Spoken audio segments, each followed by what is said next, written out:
So even though we are focusing on the extremes, let's discuss the monsoon trend a little bit because it tells us the complexities of rainfall signals and also the data problems in addition to all the process understanding issues we have been looking at in terms of scaling. So we said we will take the greenhouse gas forcing, anthropogenic forcing, aerosols, greenhouse gases, and try to do global scaling and regional scaling of precipitation changes in response to warming, and then also try similar scaling for extremes.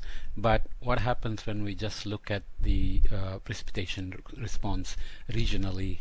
So here is the example of the All India monsoon rainfall. So this is a time series of 5-year running means of Indian summer monsoon precipitation anomalies relative to the 1950 to 2013-14 base period. Precipitation is area averaged over northern central region, the core monsoon zone that we have been talking about. And then the various colors here represent different data sets. Their legend is given here, and the legends in the figure in the lower box are the trends for this period and then this period. And the main point we want to see is that not all data are agreeing with each other. So in general they have a similar trend, but you can see here one of them, the PREC/L is way down here, whereas these are much closer to the zero line here. These become positive, whereas the green line hardly becomes positive, and here the red line, the IMD data set, doesn't show the monsoon recovery like the other data sets are showing. And this is a critical point because this tells you whether we are really in a natural mode of variability, the multi-decadal monsoon mode that we talked about before, where you have a downward trend for some time and then a recovery, whereas the IMD would tend to say that there is no such recovery. So precipitation remains an issue even in terms of data. And if we look at the trend in precipitation for the two periods, 1950 to 2002 and 2002 to 2013, so this period and then this period here, you can see that there was, in this core zone, there was a drop of about 10% over this period of seasonal mean rainfall over June, July, August, September, whereas it seems to have recovered here. But again, this depends on which data you use. That's the first question. But there are kind of evidences that are supporting this idea by looking at the greenery in satellite data, things like leaf area index, which seem to say that at least on the northwestern India there is some recovery in the greenness. Maybe that corresponds to recovery in the monsoon and so on. Then the other question is to understand the drivers, right? So this is the period over which there has been a general warming of the globe, and the pattern in the tropics is that the Indian Ocean has warmed rapidly and monotonically. We saw the pattern before and pointed out that the Western Arabian Sea is warming a little bit faster than the rest of the Indian Ocean, especially than the Bay of Bengal.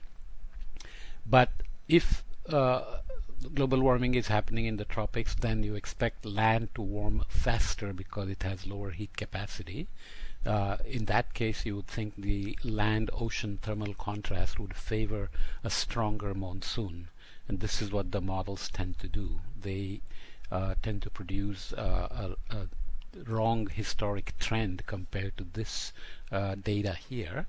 So that's one problem, because then that brings into question their future projections. But nonetheless, the best hypothesis we have, which seems to be confirmed by modeling sensitivity studies, is that the so-called solar dimming, because of pollution and aerosol loading, actually reduces the land warming.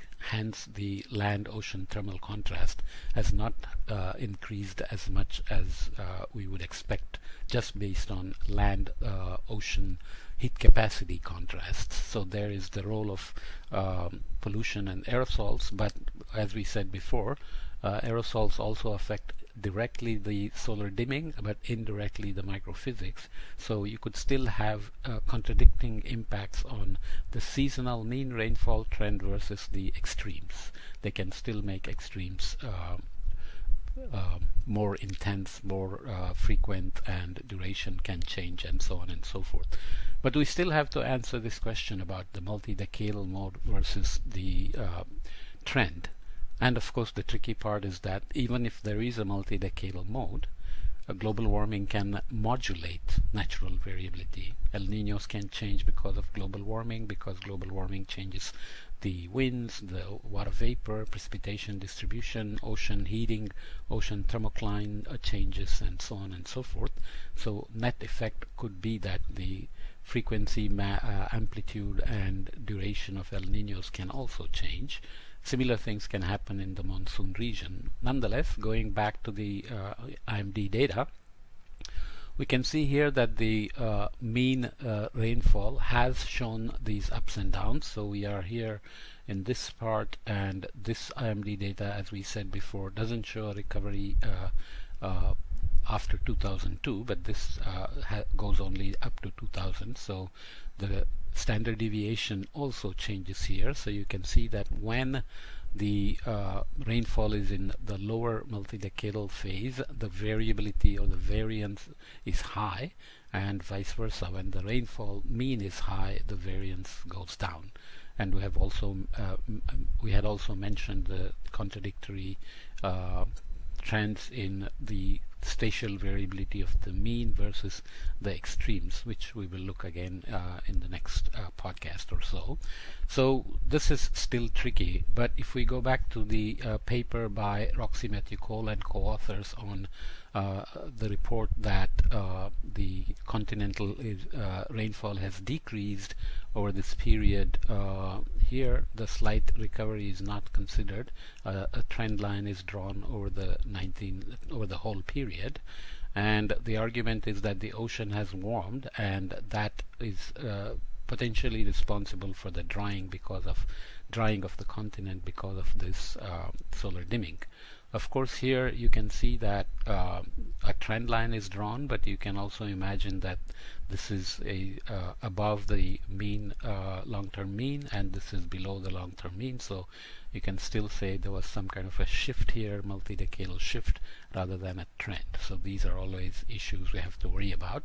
But there is no question that the Indian Ocean, this is the Indian Ocean SST, Indian Ocean has been warming pretty monotonically and rapidly, because it gets heat from the Pacific Ocean, it gets heat from the Southern Ocean, and the Indian Ocean also modulates the warming of the Pacific Ocean.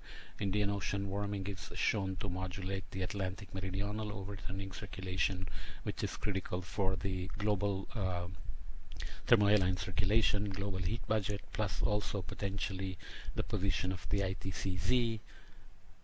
You can imagine how complicated the situation is. This little ocean is kind of a clearinghouse of global warming in the oceans in terms of its connections to the Pacific, the Atlantic, and the Southern Oceans. Okay, so this is going to be very tricky to resolve. Nonetheless, looking again at the wet and dry years with respect to the long-term mean, and marking the El Niños and La Niñas as before, we can see that there is a trend line over this. So in that sense, taking the long-term average as the baseline is not always a good idea.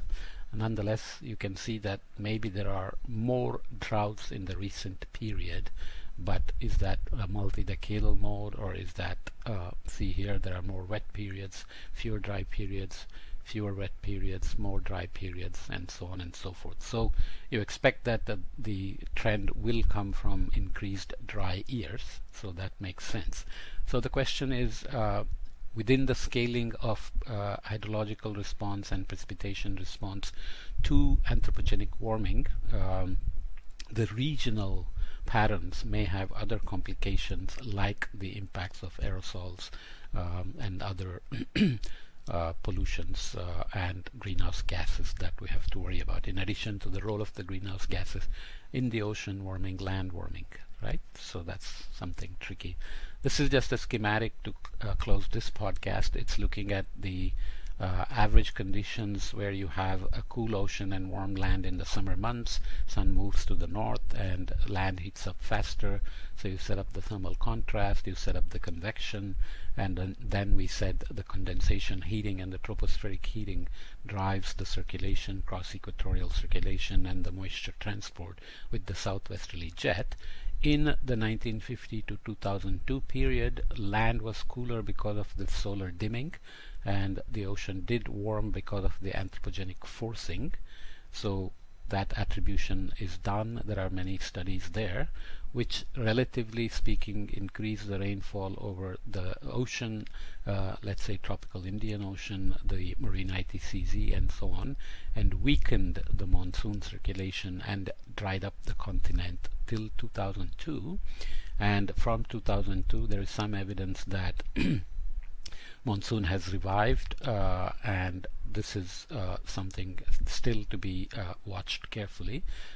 Whether this means its multi-decadal mode is back, or whether this just means aerosols have reduced and solar dimming has reduced, because the models of the future project that monsoon will strengthen, but that could be because the models are not doing the aerosol correctly. So this is always a tricky situation about future projections and how to constrain the future projections. Okay, so this is the revival of the monsoon during 2002 to 2014. So monsoon mean variability in that sense gives us a good sense of the complexities of looking at the precipitation response at regional scale. In the context of the global scaling we did with the surface radiation forcing, top of the atmosphere radiation forcing, and the condensation heating, and how radiative cooling can determine the overall precipitation response in terms of percentage change per Kelvin warming. And we said such scaling can also be done regionally when we take into account the energy transport out of the region.